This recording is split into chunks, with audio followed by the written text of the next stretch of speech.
दर्द कभी अजनबी से नहीं मिलता। दर्द हमेशा उसी से मिलता है जिसे हमने अपना माना होता है। हमारे आज की बातचीत की शुरुआत इसी एक लाइन से होती है जो मुझे लगता है भरोसे और धोखे की पूरी कहानी कह देती है। बिल्कुल। आज हमारे सामने जो मटेरियल है वो इसी इसी गहरे एहसास के इर्द गिर्द घूमता है। हम ये समझने की कोशिश करेंगे कि धोखे से मिला दर्द, ये सफर शुरू कहाँ से होता है, इसका सबसे मुश्किल पड़ाव क्या है और आखिर में ये हमें पहुंचाता कहाँ है। जैसा कि इन नोट्स में लिखा है, ये बातचीत उन लोगों के लिए है जो बाहर से तो शांत दिखते हैं लेकिन अंदर कहीं न कहीं बिखरे हुए हैं। और ये समझना बहुत जरूरी है क्योंकि अक्सर हमारा ध्यान इस बात पर होता है कि हमारे साथ क्या हुआ। हाँ, लेकिन हम इस बात को नजरअंदाज कर देते हैं कि हमने दांव पर क्या लगाया था, अपना भरोसा। तो आज हम इसी भरोसे की परतें खोलेंगे और समझेंगे कि ये इतना कीमती और इतना नाजुक क्यों होता है। तो फिर यहीं से शुरू करते हैं। भरोसा आखिर है क्या? ये सिर्फ एक शब्द तो नहीं है। नहीं, बिल्कुल नहीं। हमारे सूत्र इसे एक एहसास बताते हैं, पर मुझे लगता है ये उससे भी कहीं ज्यादा है। जब हम किसी पर भरोसा करते हैं तो हम सिर्फ अच्छा महसूस नहीं कर रहे होते, हम असल में 3 बहुत बड़े कदम उठा रहे होते हैं। अच्छा। पहला, हम अपनी सारी ढालें नीचे करके किसी के सामने खड़े हो जाते हैं, मतलब पूरी तरह से वल्नरेबल।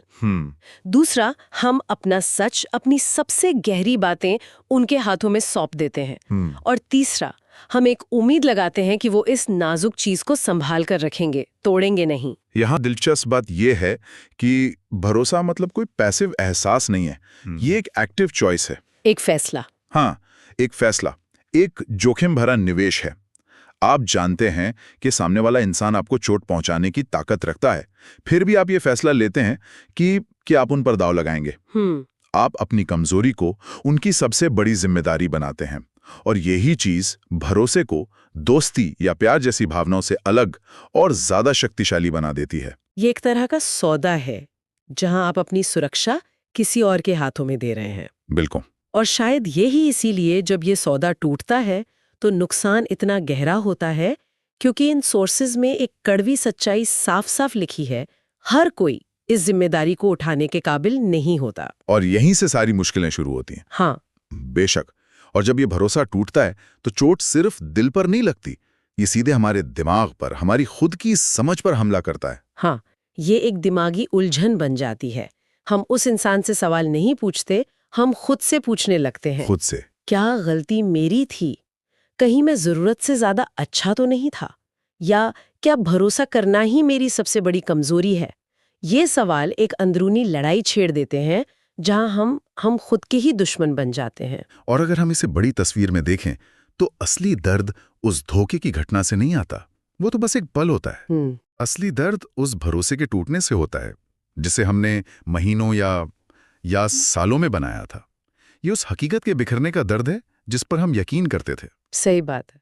आपको दर्द इसलिए नहीं होता कि उन्होंने कुछ गलत किया, आपको दर्द इसलिए होता है क्योंकि उन्होंने ऐसा किया, वो एक इंसान जिसे आपने अपनी दुनिया में सबसे महफूज जगह दी थी।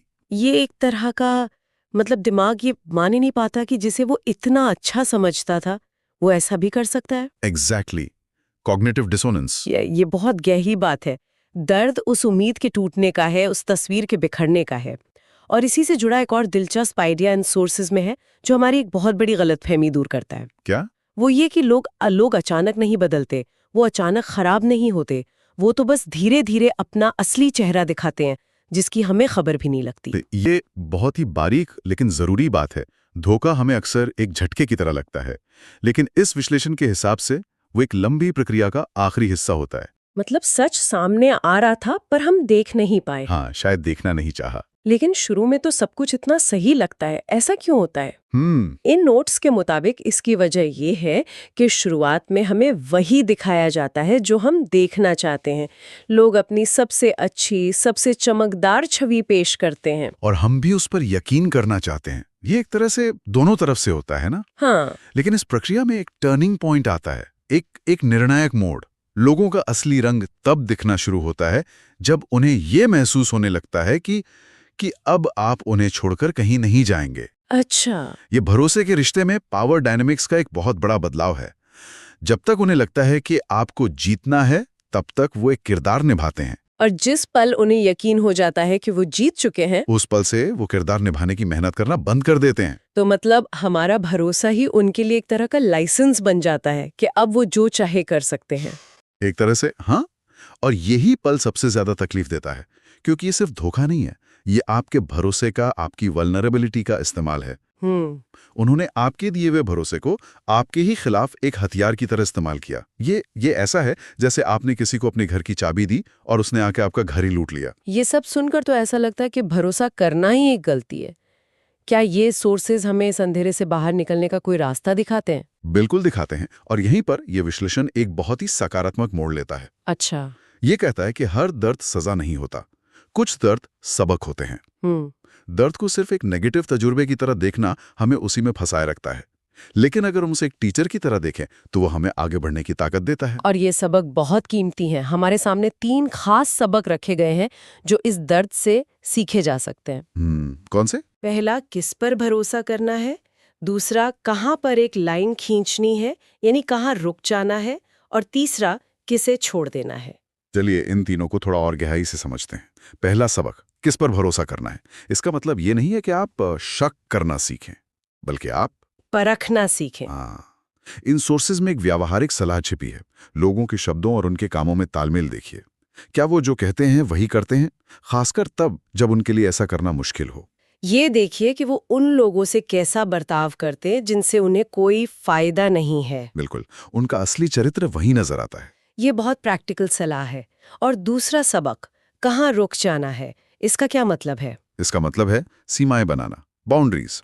ये समझना कि आपको अपनी पूरी दुनिया, अपने सारे राज हर किसी के सामने नहीं खोल देने हैं। एक लक्ष्मण रेखा। हाँ, एक लक्ष्मण रेखा खींचना बहुत जरूरी है। ये दीवार बनाने जैसा नहीं है, ये एक दरवाजा बनाने जैसा है, जिसका कंट्रोल आपके हाथ में है। आप तय करते हैं कि कौन कितनी दूर तक अंदर आ सकता है। और तीसरा सबक, किसे छोड़ देना है। ये तो सबसे मुश्किल होगा। बेशक, क्योंकि हम रिश्तों में बहुत कुछ इन्वेस्ट कर चुके होते हैं। लेकिन ये सबक हमें संक कोस्ट फैलेसी से बचाता है। मतलब हम सिर्फ इसलिए किसी जहरीले रिश्ते में नहीं बने रहते क्योंकि हमने उसमें बहुत वक्त या इमोशन लगा दिया है।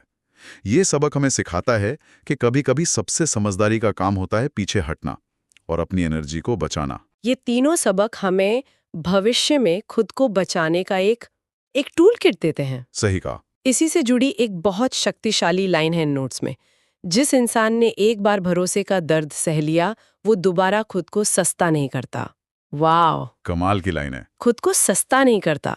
ये सिर्फ सावधानी बरतने से कहीं ज्यादा गहरी बात है। बिल्कुल, ये आत्म मूल्य और आत्मसम्मान सीखने की प्रक्रिया है। ये इस बात का एहसास है कि आपका भरोसा, आपका वक्त और आपके इमोशंस बहुत कीमती हैं। उन्हें हर किसी पर यूं ही नहीं लुटाया जा सकता। हाँ, ये कोई घमंड नहीं है, ये सेल्फ अवेयरनेस है। ये दर्द आपको एक भावुक इंसान से एक समझदार इंसान में बदल देता है। कैसे? आप लोगों के इरादों को बेहतर समझने लगते हैं। आप बाहरी चमक दमक के बजाय अंदर की नीयत को देखना सीखते हैं। ये पूरा नजरिया ही बदल देता है। तो ये तो हुई सबक की बात। लेकिन उस पल में क्या करें जब भरोसा ताजा ताजा टूटा हो? उस वक्त तो कोई सबक समझ नहीं आता। नहीं, उस वक्त तो बस दर्द होता है। इसके लिए भी हमारे सोर्सेज में कुछ सीधी सलाह है। सबसे पहली और सबसे जरूरी बात, खुद को दोष देना बंद करें। ये सबसे मुश्किल लेकिन सबसे जरूरी कदम है। हमारी पहली आदत यही होती है कि हम गलती खुद में ढूंढने लगते हैं। शायद मुझ में ही कोई कमी होगी, शायद मुझे और कोशिश करनी चाहिए थी। हाँ, और ये सोच हमें गहरे गड्ढे में धकेल देती है। बिल्कुल। और इन सोर्सेज में इस सोच को पूरी तरह से खारिज किया गया है। तर्क ये है कि भरोसा करना गलत नहीं था, वो तो इंसान होने की निशानी है। गलती गलत इंसान को चुनने में थी। ये फर्क समझना बहुत जरूरी है। ये आपको अपनी भरोसा करने की काबिलियत को बचाने में मदद करता है। आप भरोसा करने से नहीं डरते, आप बस अगली बार चुनाव करने में ज्यादा समझदारी दिखाते हैं। ये आपको ताकत वापस देता है। अगर गलती भरोसा करने में है तो आप शायद भविष्य में किसी पर भरोसा ही नहीं कर पाएंगे और अकेले रह जाएंगे। सही बात है। लेकिन अगर गलती सिर्फ चुनाव में है तो आप अगली बार बेहतर चुनाव कर सकते हैं। आप सीखते हैं और आगे बढ़ते हैं। बिल्कुल। और भविष्य के लिए बेहतर चुनाव करने में मदद के लिए कुछ नियम भी सुझाए गए हैं। पहला, हर किसी को सब कुछ मत बताओ। अपनी कमजोरियां, अपने राज, अपने सपने, हाँ, इन्हें सिर्फ उन लोगों के साथ साझा करो जो इसके हकदार हैं। दूसरा, हर मुस्कान पर भरोसा मत करो। इसका मतलब ये नहीं कि आप हर किसी पर शक करें। इसका मतलब है कि आप लोगों के शब्दों से ज्यादा उनके काम और उनके पैटर्न पर ध्यान दें। क्या वो लगातार आपके साथ खड़े रहते हैं या सिर्फ तब जब उन्हें कुछ चाहिए होता है? बिल्कुल। और तीसरा, हर रिश्ते को दिल तक मत आने दो। ये सुनने में थोड़ा कठोर लग सकता है, लेकिन इसका मतलब क्या है? इसका मतलब है कि हमें अपने रिश्तों को अलग-अलग स्तर पे रखना सीखना होगा।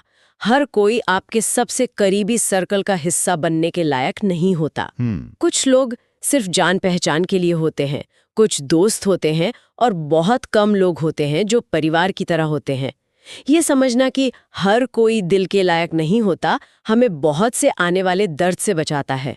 तो ये आपको निराशावादी नहीं बनाता? नहीं नहीं, ये आपको भावनात्मक रूप से बुद्धिमान बनाता है, इमोशनली इंटेलिजेंट। तो ये खुद को बचाने का एक तरीका है, दुनिया से कट जाने का नहीं। सही। और इसी मजबूती की बात पर इन सोर्सेस का आखिरी हिस्सा आता है, जो खामोशी और ताकत के बारे में है। आज अगर आप चुप हैं तो ये हार नहीं है। अक्सर हम यही सोचते हैं कि जो इंसान दर्द के बाद खामोश हो गया वो हार गया। हाँ, लेकिन यहाँ एक अलग ही नजरिया पेश किया गया है। हाँ, यहाँ खामोशी को कमजोरी नहीं बल्कि एक सोची समझी रणनीति के तौर पर देखा गया है। बिल्कुल, ये खामोशी इस बात का सबूत है कि उस इंसान ने भरोसा करना सीखा है, लेकिन अंधा भरोसा करना छोड़ दिया है। ये बहुत बड़ा फर्क है। बहुत बड़ा। आप अभी भी लोगों से जुड़ते हैं, लेकिन आप सतर्क हैं। आप हर किसी को अपनी कहानी सुनाकर अपनी एनर्जी बर्बाद नहीं करते।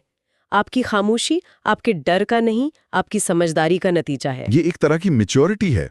आपको ये एहसास हो जाता है कि हर लड़ाई लड़ने लायक नहीं होती और हर इंसान आपकी सफाई सुनने के लायक नहीं होता। आप अपनी शांति को सबसे ऊपर रखना सीख जाते हैं। और आखिर में ये विश्लेषण हमें वही वापस ले आता है जहां से हमने शुरू किया था, लेकिन एक नए नजरिए के साथ। दर्द वही देता है जिस पर भरोसा होता है, लेकिन वही दर्द आपको सबसे मजबूत भी बनाता है। एक अजीब सा विरोधाभास है ना? हाँ, जो चीज आपको तोड़ने की ताकत रखती है, वही आपको दोबारा एक बेहतर और मजबूत शक्ल में गढ़ने की भी ताकत रखती है। ये एक बहुत बड़ा सवाल खड़ा करता है जिस पर हमारे सुनने वालों को सोचना चाहिए। क्या? अगर दर्द और मजबूती इतने गहरे जुड़े हुए हैं, तो क्या मजबूती दर्द का एक ऑटोमेटिक नतीजा है या फिर मजबूती एक सचेत फैसला है जो हम उस दर्द के बाद लेते हैं? क्या सच्ची मजबूती हमें बस मिल जाती है या हम उसे बनाने का चुनाव करते हैं?